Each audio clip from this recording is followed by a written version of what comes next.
nós que usamos salteio. Boa noite, Jô. Boa noite. Muito bom estarmos aqui. Graças a Deus. O Senhor é fiel, o Senhor é bondoso e o Senhor tem nos trazido aqui. Amém? Amém. O pessoal que está lá atrás, se quiser sentar mais na frente, tem bastante espaço aqui, viu?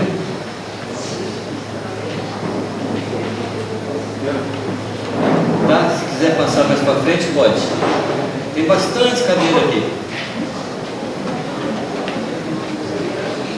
Isso. Pode vir, João. Pode vir, Rui.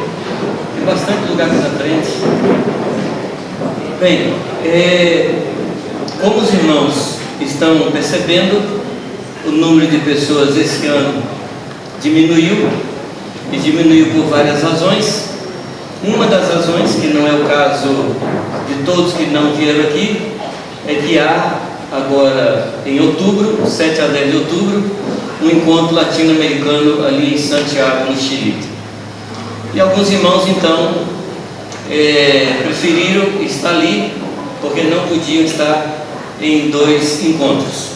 Outros não estão aqui porque estiveram no encontro ali em Suvaúma, na Bahia, né? E o terceiro motivo é que alguns estão sentindo assim uma certa crise financeira e então não puderam chegar aqui, mas nós estamos. Amém? Nós estamos. Eu sonho com o dia em que o dinheiro ou a falta do dinheiro não nos guiará. Eu vou falar de novo. Eu sonho. Está baixo? Está tentando subir. Eu sonho com o dia em que o dinheiro, ou a falta do dinheiro, não seja a nossa direção. Amém? Amém? Amém. Eu não conheço nenhum momento na história das missões na Bíblia que os irmãos deixaram de fazer missões por falta de dinheiro. E vocês são exatamente as pessoas que não precisariam ouvir isso aqui, porque vocês estão. Não é mesmo? Mas que nós possamos ter essa mensagem e levar essa mensagem conosco para aqueles irmãos que não puderem estar aqui. Amém? Eu tenho dito aos irmãos que eu viajo, que eu estou no ministério há 47 anos e eu nunca deixei de fazer uma viagem por falta de dinheiro. Nunca. Nunca. Porque quem me leva é o Senhor, não é o dinheiro. Não é o dinheiro. Pois bem, amados, uma outra coisa que eu queria dizer a vocês, que está conosco aqui o nosso irmão Carlos Braida, e eu gostaria de pedir que o Carlos viesse aqui, por favor, com sua filha Florença. E Carlos, nesses dias, vai ser aquele que vai falar da parte de Deus para nós.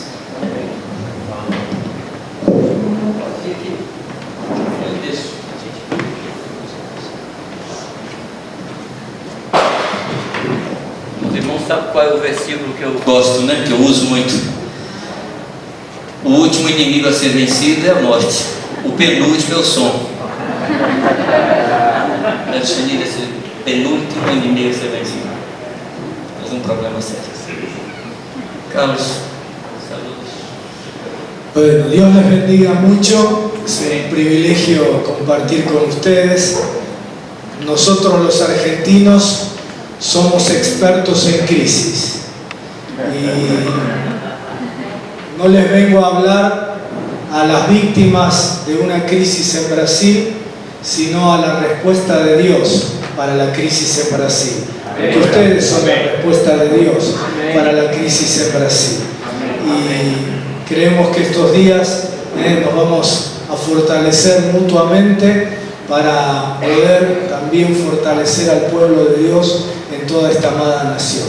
Así que gracias por la invitación, es un privilegio compartir con ustedes. No sé mucho portugués, así que no les voy a robar tiempo. Es un privilegio compartir con ustedes y espero aprender mucho en este tiempo. Graças. Bom, esse aqui foi o balão de ensaio para ver se vocês entenderam o Carlos Braga. Entenderam? Todos entenderam tudo? Então foi um balão de ensaio. Porque a pregação com tradução toma o dobro do tempo. E nós queremos dar o maior tempo possível para que ele fale da parte de Deus para nós. Eu não sei como é que nós vamos fazer isso. Você vai ligar a tecla SAP para...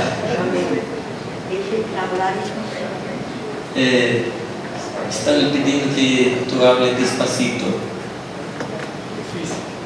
Difícil. Verdade. Muito bem. Eu gostaria de ler um texto com vocês.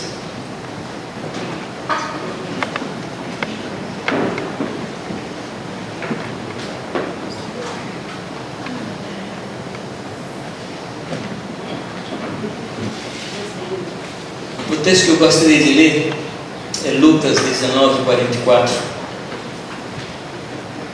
Lucas 19:44.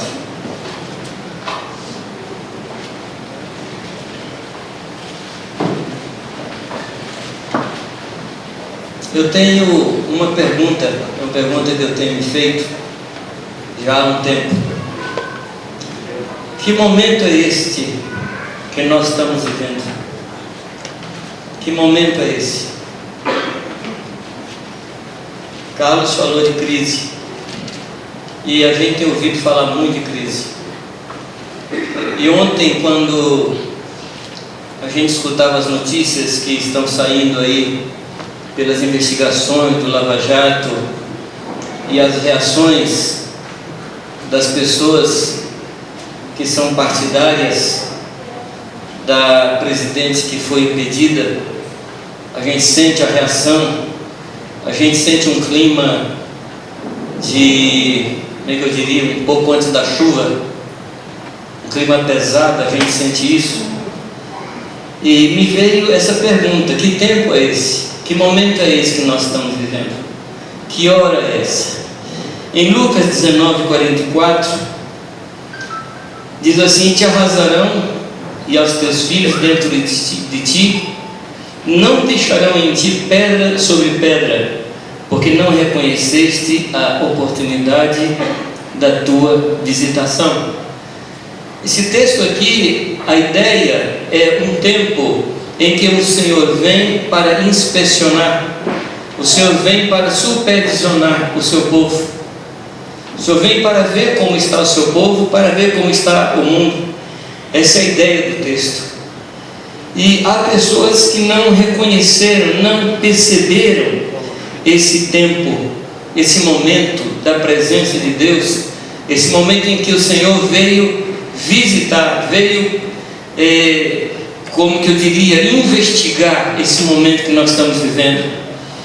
E Pedro fala, 1 Pedro 2,12, fala que nós devemos manter o nosso procedimento exemplar no meio dos gentios, para que naquilo que falam contra vós, como se falassem de malfeitores, observando-vos em vossas boas obras, glorifiquem a Deus no dia da visitação. Amados, nós estamos no tempo em que o Senhor está vindo no meio da sua igreja para ver como ela está, não para que Ele conheça, mas é que nós estamos num momento em que a gente não é nem borboleta nem lagarta. Nós estamos nesse momento de transição à vida da igreja. Nós estamos numa situação assim um pouco disforme. Eu não diria que nós estamos como num caos, porque já não estamos mais, mas nós ainda não chegamos a ser o que nós devemos ser. Nós estamos nesse momento da história da igreja, e é um tempo que Deus está vindo para nos visitar, para mostrar para nós mesmos como estamos, e é extremamente importante que nós acompanhemos essa visitação de Deus, essa investigação de Deus para compreendermos como Deus está vendo a igreja e como Ele quer fazer com a igreja, o que Ele quer fazer da igreja, para que participemos do mover de Deus nesse último tempo. Compreender o tempo que nós estamos é extremamente importante. Compreender essa hora da nossa história é extremamente importante, por causa de pelo menos duas coisas. Uma, para que possamos cooperar com Deus naquilo que Ele está fazendo. E segunda coisa, é que na medida que nós compreendemos esse tempo de Deus, o que Deus está fazendo, nós vamos descobrindo o nosso papel e o que nós somos nesse momento. A igreja necessita descobrir-se, ela necessita descobrir a sua identidade e, portanto, descobrir o seu papel nesse momento de crise. Nós não podemos ver as coisas acontecendo e cruzar os braços e deixar, bom, vamos ver o que vai acontecer. Não, há uma participação nossa, há um papel para nós desempenharmos nesta hora. Eu chamo a sua atenção para um grupo de pessoas que a Bíblia fala, que está em 1 Crônicas, capítulo 12, verso 32 e verso 33, e vocês conhecem esse texto, que fala de um grupo de homens da tribo de Issacar, que eram, guardaram o texto não? 1 Crônicas 12, 32 e 33, fala de homens que eram conhecedores de época. Eles conheciam as épocas. Eu estava estudando sobre isso, e alguns autores entendem que esse pessoal, inclusive, sabia de astrofísica, sabia de ciências físicas, era um pessoal adiantado para o seu tempo, compreendia muito, e eram eles quem diziam se era momento de sair à guerra ou não era momento de sair à guerra. Nós precisamos disso. Nós precisamos de um espírito profético que venha sobre nós, que chegue ao nosso coração para compreendermos o momento que nós estamos passando e o que nós devemos fazer. Que tempo é esse que nós estamos passando? Que hora é essa que nós estamos vivendo? Eu queria tomar um texto que está na carta de Paulo aos Efésios, e eu gosto de como Paulo trabalha nesse texto, porque ele estabelece dois momentos. Ele estabelece uma situação de outrora e uma situação de agora. Eu me refiro ao texto que está no capítulo 2, versículo 11 até o versículo 22, Efésios 2, 11 a 22, e eu queria que você marcasse aí na sua Bíblia os advérbios de tempo. Os advérbios de tempo, eu gostaria que você marcasse na sua Bíblia. Diz assim: portanto, lembrai-vos de que outrora vós, gentios na carne, chamados incircuncisão por aqueles que se intitulam circuncisos na carne por mãos humanas, naquele tempo estáveis em Cristo, separados da comunidade de Israel e estranhos às alianças da promessa, não tendo esperança e sem Deus no mundo. Mas, quem diz a sua Bíblia? Agora.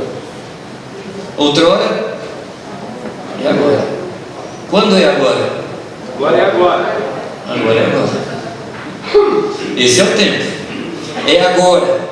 Fostes aproximados pelo sangue de Cristo, porque Ele é a nossa paz, o qual de ambos fez um, e tendo derribado a parede da separação que estava no meio, a inimizade, aboliu na sua carne a lei dos mandamentos na forma de ordenanças, para que dos dois criasse em si mesmo um novo homem, fazendo a paz e reconciliasse ambos em um só corpo com Deus, por intermédio da cruz, destruindo por ela a inimizade. E vindo, evangelizou paz a vós outros que estáveis longe e paz também aos que estavam perto, porque por ele ambos temos acesso ao Pai em um Espírito.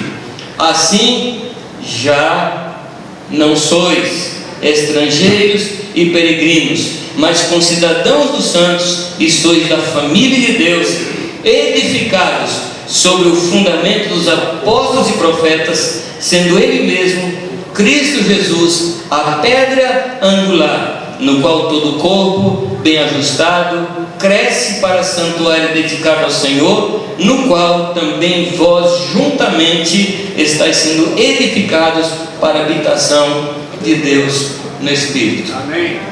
Eu acho que você percebeu aí que existem dois momentos. Um é o momento de outrora, o que nós éramos, e o outro é o momento de agora, o que nós somos em Deus. Nós precisamos compreender de onde saímos, quais eram os nossos laços, como vivíamos, mas precisamos compreender o que nós somos agora. E na compreensão do que nós somos, nós podemos agir, nós podemos operar, nós podemos ministrar, nós podemos atuar. Amém, queridos? Então é importante que nós compreendamos a nossa situação do passado e compreendamos também a nossa situação do presente. O que éramos outrora? Versículo 11, o que diz? Nós éramos gentios, não éramos povo de Deus. Isso é o que nós não éramos. No versículo 11 também diz que nós éramos desprezados por aqueles que se consideravam o povo escolhido. Você sabe que para os judeus os gentios eram nada, não valiam, não tinham valor, e assim éramos por aqueles que eram da circuncisão segundo a carne. Uma outra coisa é que havia entre nós e os judeus uma parede, algo muito sólido, algo muito concreto, que cercava e bloqueava a nossa relação, impedindo que nós nos encontrássemos. Uma outra coisa é que havia inimizade. Havia inimizade. Não havia inimizade entre nós e aqueles que se consideravam povo de Deus. Estávamos também, está no versículo 15. No versículo 12 também fala que nós éramos estranhos às alianças da promessa e diz que nós éramos estrangeiros, nós éramos forasteiros. E como consequência de tudo isso, ou como adição a tudo isso, nós não tínhamos esperança. Éramos sem Deus. Esse foi o quadro. Essa era a nossa situação.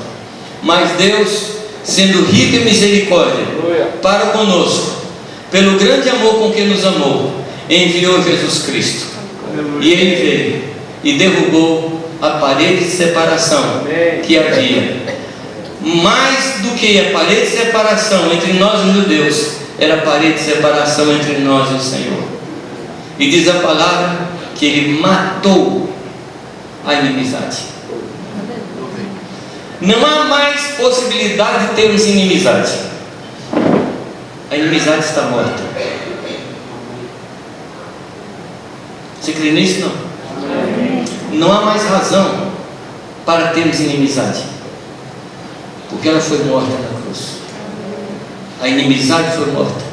Você não pode mais ter inimizade com quem quer que seja, porque a inimizade está morta e ela já não tem poder sobre nós. Nós somos o povo da amizade e não o povo da inimizade. Mas o que Deus fez agora? Nós somos o povo, não o povo do outrora, nós somos o povo do agora. Amém. E o que Deus fez agora? Deus nos aproximou pelo sangue de Jesus Cristo. Amém? Sangue imaculado, sangue que foi derramado, e não somente derramado, o sangue foi levado pelo próprio sacerdote, que era também um cordeiro. Ele levou esse sangue diante do Pai. Amados, o sangue de Jesus não é para o demônio. Tem gente que vai ler para o demônio: o sangue de Jesus tem poder, o demônio já sabe. O sangue de Jesus foi para Deus, para satisfazer a ira de Deus. E Jesus chegou com o seu sangue ali no altar, e Deus recebeu o sangue e disse: é suficiente, é suficiente, não precisa de mais nada, a justiça foi feita e nós somos completamente justificados pelo Senhor. Deus se satisfez com o sangue que o seu Filho levou diante dele. Não é alguma coisa artificial, também não é alguma coisa estrutural, também não é uma coisa institucional, é algo relacional. Um problema que nós temos é que quando nós pensamos no sangue de Jesus, na morte de Cristo, nós temos uma cabeça bem jurídica. É verdade que a morte de Jesus Cristo na cruz teve um aspecto jurídico, porque pagou uma dívida. Pagou uma dívida. A cédula que era contra nós foi cravada na cruz. E hoje nós não mais devemos nada ao Senhor. Jesus pagou tudo. Mas, amados, a morte de Jesus não tem somente um aspecto jurídico. Jesus Cristo morreu para que o nosso relacionamento fosse restaurado com Deus. Não é só uma coisa jurídica, porque o nosso Deus não é um Deus legal. Nosso Deus não é um Deus legalista. Nosso Deus é um Deus de relacionamento. E a parede de separação, o abismo que havia entre nós e Ele, foi acabado pelo sangue de Jesus Cristo na cruz. E agora nós somos um com Ele. E sendo um com Ele, amado, nós somos uns com os outros. E nós necessitamos valorizar essa obra de Cristo, que matou a inimizade. Não há mais motivo, eu repito, para termos qualquer tipo de inimizade entre nós. Amém, amados? Amém. A inimizade, me deixa parafrasear um texto de Romanos, a inimizade não tem poder sobre nós. Amém. O pecado já não terá domínio sobre vós, e no meio disso a inimizade, ela também não tem poder sobre nós. A palavra diz, amados, no verso 14, que o Senhor trouxe paz entre ambos os povos. Eu escutava um rabino falar sobre paz, sobre a palavra paz no hebraico, a palavra shalom. E foi no tempo em que houve aquele acordo de trégua, aquele acordo de paz, que ele chamava acordo de paz lá em Camp David. Eu acho que foi o Anwar Sadat e o... Na Rebeca. Eu acho que na Rebeca. E eu sei que eles fizeram festa porque tinham feito um acordo de paz. E esse rabino, ele dizia, não foi um acordo de paz, foi uma trégua. E a trégua dizia o seguinte: se você não atirar em mim, eu não atiro em você. Esse é o acordo de trégua. Porque paz não é trégua. Paz é quando não há mais fronteiras. Paz é quando não há mais barreiras. Paz é quando não necessitamos de passaporte para ir de um lugar para o outro. Paz é quando não necessitamos de pegar visto em nenhum lugar para entrar. Paz é quando não existe mais fronteiras entre nós. E Cristo fez isso. Hoje nós podemos entrar diante do Senhor sem marcar audiência. Amém. E não temos do que nos envergonhar. Porque Jesus Cristo é a nossa paz. E Ele não é um tratado de paz, Ele é a paz. Ele é a paz. E nós estamos dentro dele. Louvado seja o nome do Senhor. Ele criou, Deus criou dentro de Jesus um novo homem. Dentro de Jesus, dentro de Cristo, nós somos uma nova criatura. Nós somos um novo homem, que é a igreja. Esse novo homem é a igreja. Há em outros lugares que fala de novo homem, numa nova vida pessoal e particular. Mas nesse caso, o novo homem é o corpo de Cristo, é a igreja de Jesus Cristo, que está dentro de Jesus Cristo, está dentro dele. E Ele nos deu, amados, o Evangelho da Paz. O Evangelho da Paz proclama o quê? Que não há mais barreira entre nós e Deus. E portanto, não há mais barreira entre nós e todos aqueles que estão dentro de Jesus Cristo. Não há mais barreira, queridos. Ele nos reconciliou. Ele quebrou a separação e nos reconciliou nele mesmo, com Ele, com Deus, em um só corpo, através de Cristo. E há um lugar de reconciliação, é dentro de Jesus Cristo. É nesse lugar que nós somos reconciliados. Amém, amados? Amém. Há um lugar, e esse lugar é dentro de Cristo. Agora nós temos acesso ao Pai pelo Espírito Santo. Nós não precisamos mais nos envergonhar, não precisamos mais olhar para trás e ver as dívidas que nós temos, porque nós temos acesso direto ao Pai.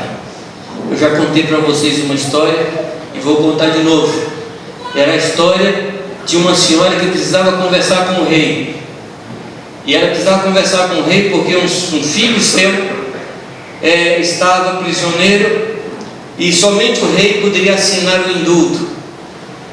E ela não podia chegar diante do rei, porque não conseguia nem marcar audiência. E ela estava sentada ali na escadaria do palácio, sem poder chegar no palácio, e chorava. Nesse momento passa um rapaz e lhe pergunta: o que a senhora tem?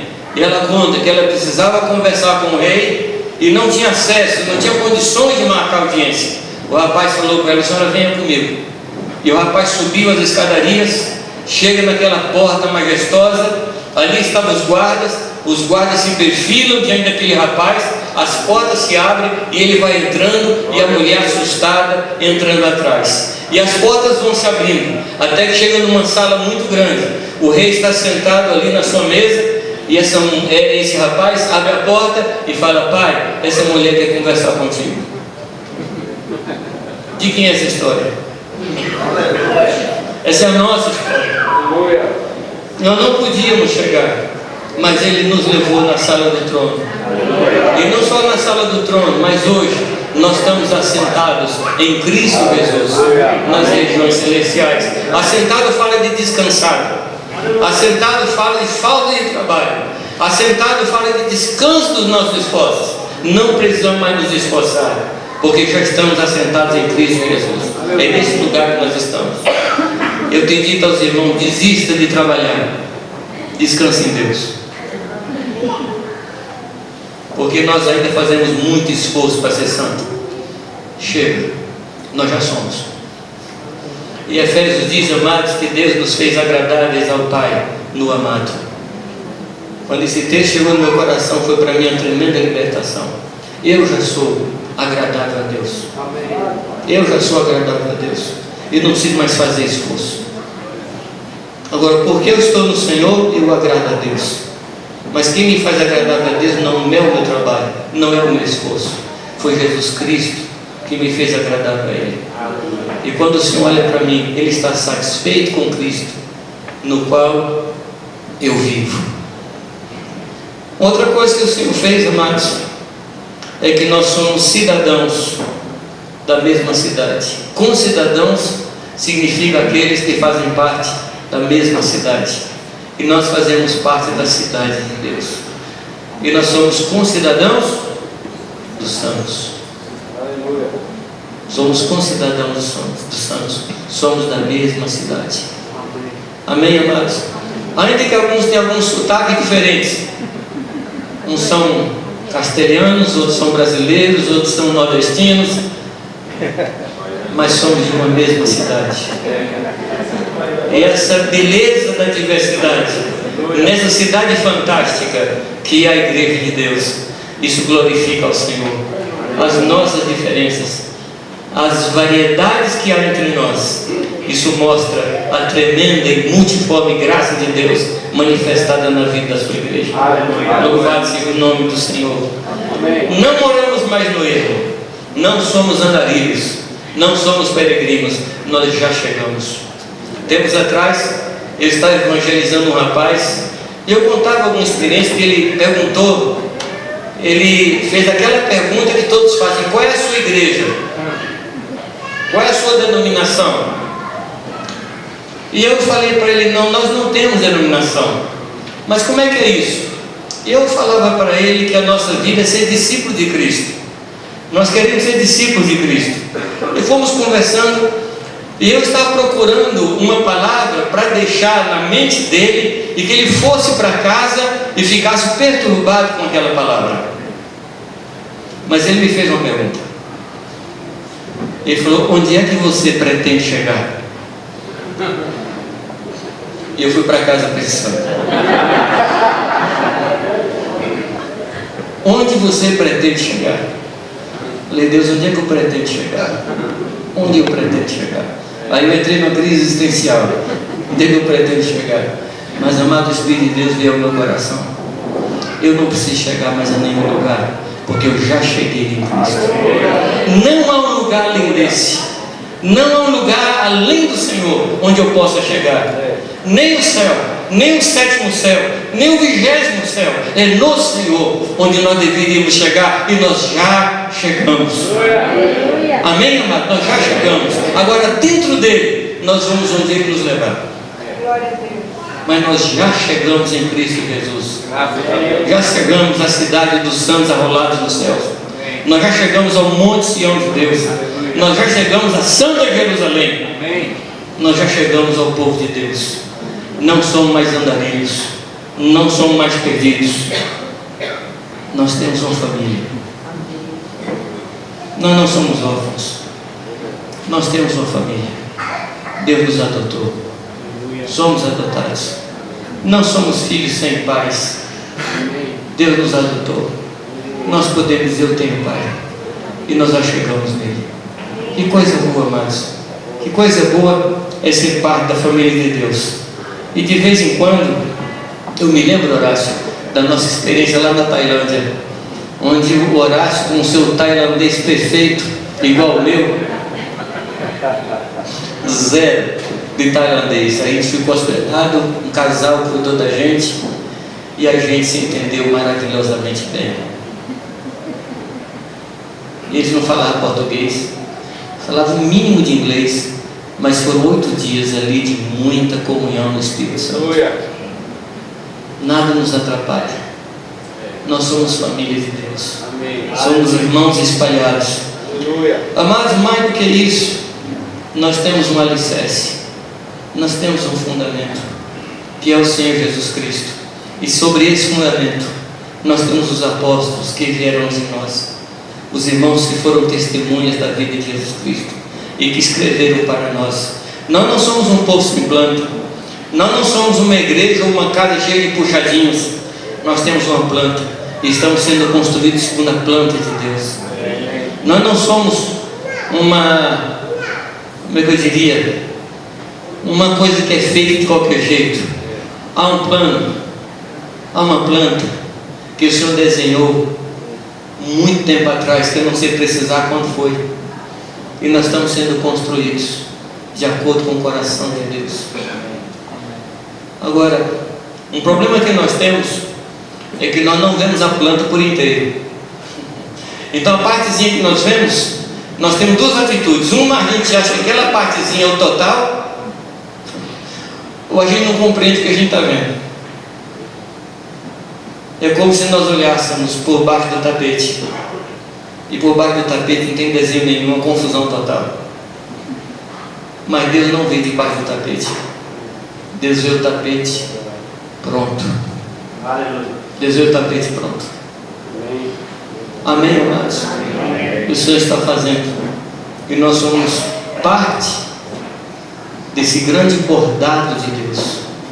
E Deus nos põe no lugar certo. Deus nos põe nesse lugar certo.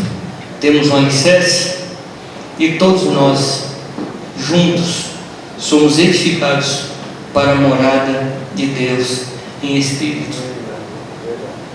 Vai chegar o momento que o mensageiro da paz virá de repente à sua casa, e ele virá e tomará a sua casa e encherá a sua casa, e não haverá mais, amados, espaço entre nós e ele. Não haverá mais nenhum hiato entre nós e ele. Ele completará a nossa vida, completará a sua igreja. E hoje o que nós vemos sem forma e vazio será cheio, completo e maravilhoso. Amém. Nós seremos iguais a Ele. Nós veremos como Ele é e nós seremos como Ele é. Juntos, amados, nós estamos sendo edificados para que Deus more em nossas vidas como igreja, como povo de Deus. E eu queria só comentar com você, quando Paulo, no capítulo 4, ele manda então que nós vivamos de acordo com a vocação a que nós somos chamados. E eu quero trazer uma palavra de exortação, uma palavra de ânimo aos irmãos, para que nós vivamos de acordo com essa vocação ao que o Senhor tem nos chamado. E qual é a vocação que Deus tem nos dado? No capítulo 1, versículo 4, diz que Deus nos chamou para que fôssemos santos e irrepreensíveis. Essa é uma parte da nossa vocação.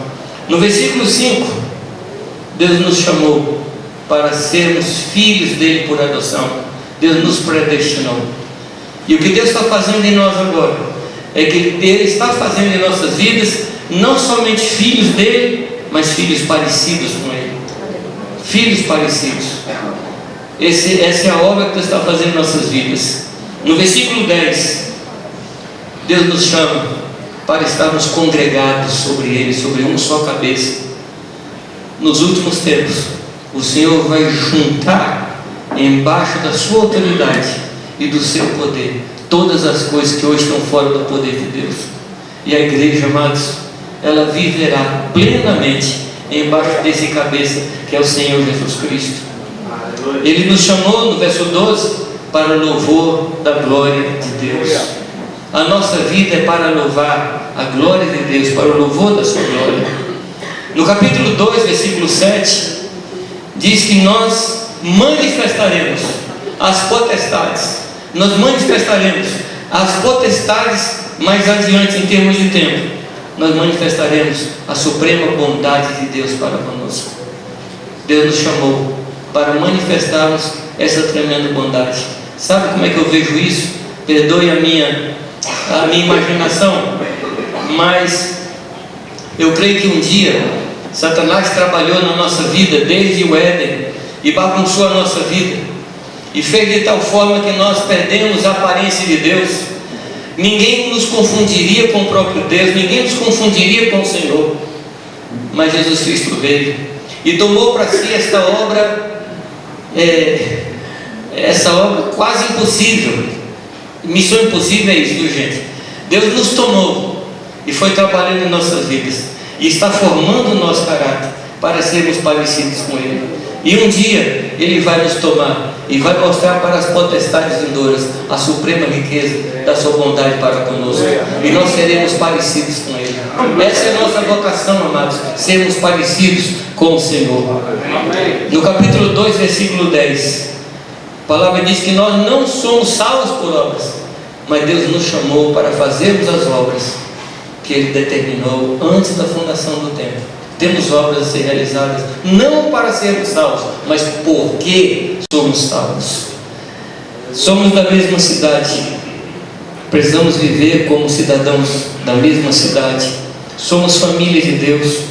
Capítulo 2, verso 19. Somos casa de Deus. Versículo 22. Fomos chamados para ser herdeiros de Deus com Cristo Jesus. E nós somos a mostra da sabedoria de Deus. No capítulo 3, versículo 10, diz que nós vamos manifestar em nossas vidas a sabedoria de Deus. As nações vão olhar para nós e vão glorificar o Senhor pela sua sabedoria. Essa é a nossa vocação, amados. Tudo isso fala da nossa vocação. Esses capítulos, esses versículos falam do nosso chamado, e nós precisamos viver isso nesse tempo de crise. Nós precisamos resgatar o projeto de Deus para as nossas vidas. Nós precisamos resgatar tudo que Deus falou que vai fazer em nossas vidas, para não andarmos em crise, para não termos crise em nosso coração, para não termos crise em nossa cabeça. Nós precisamos resgatar essas coisas que são o nosso chamado, como Deus nos chamou. Amém, amados? Então Ele nos chama para que nós andemos de modo digno da vocação a que Ele tem nos chamados. Queridos, nós somos um povo com propósito. Nós somos um povo, parte de uma nação. Nós não somos um povo perdido. Nós não estamos mais estranhos às alianças. Nós não somos mais um povo sem Deus. Nós somos povo de Deus. Nós somos filhos de Deus. Nós somos igreja de Deus. Amém. Nós não estamos perdidos. A crise não pode chegar ao nosso coração. A crise não pode chegar à nossa mente. A crise ela é externa. A crise ela é externa, mas não pode chegar ao nosso coração. Amém, queridos? Eu quero deixar essas palavras com vocês para que os irmãos se animem.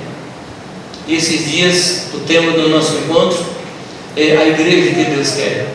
Nós precisamos ouvir muito isso. Precisamos ouvir. Toda obra tem uma planta. Eu creio que, quando eu digo creio, estou falando eu acho, eu creio que a primeira coisa de uma construção de uma casa, qual é? A planta. A planta. projeto. A primeira coisa da construção de uma casa. É a primeira coisa. Você tem um projeto, você põe ele na parede, você tem um terreno, você tem a pilha de tijolos, você tem a pilha de areia, você tem a pilha de pedras, e você vai transformando todas aquelas coisas naquilo que é o projeto. E você não olha para a pilha de pedras, você olha para o projeto. Você não olha para a pilha de tijolos, porque isso vai lhe dar desânimo. Você vai aquele monte de tijolos, fala, meu Deus, quanto tijolo para pôr em ordem. Mas quando você olha para o projeto, você se anima. E você vai ver aquela coisa disforme ganhar forma. Deus tem nos dado esse projeto. Essas coisas que eu li aqui, amados, são projeto de Deus para as nossas vidas. Animem-se. Deus está no controle. Como diz o nosso Jorge Midian, Deus está sentado no trono, está tranquilo e não está nervioso. Ele está sentado no trono. Amém? Podemos adorar o Senhor? Então, por favor, adore a Deus pelo seu projeto.